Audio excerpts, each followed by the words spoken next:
La hausse des prix des produits pétroliers était inévitable pour le Cameroun au regard des pressions du Fonds monétaire international d'une part et de l'architecture du budget de l'État d'autre part. Le FMI depuis près de 2 ans estime que la politique de subvention sur un certain nombre de produits, parmi lesquels les hydrocarbures, n'était plus tenable. Et donc en décembre 2022, dernièrement, le président, dans son adresse à la nation, a très bien laissé entendre que cette politique n'était plus tenable, eu égard à ce que cela avait coûté au budget, 700 milliards pour le carburant, 75 milliards pour le gaz.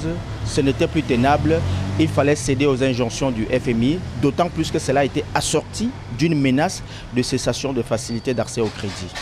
Le gouvernement camerounais, de l'avis de l'économiste Edmond Kuaté, n'avait pas d'autre moyen de contourner cette hausse des prix du carburant, même pas en exonérant les produits pétroliers de certaines taxes. Si vous vendez pour 807 milliards de pétrole et en subvention seulement vous dépassez 775 milliards in fine, vous vous rendez compte que ce n'est pas une opération commerciale tenable. Surtout qu'il y avait déjà des exonérations et il y avait déjà de l'affectation de ressources. Cela absorbait le budget, que ce soit par affectation de ressources ou par abandon, n'est-ce pas, des charges fiscales, des prélèvements tributaires. Cela était déjà très lourd pour le gouvernement, dont il ne pouvait pas en être autrement. Conséquence, tous les segments de la vie économique nationale seront impactés par cette hausse, mais davantage les couches les plus vulnérables.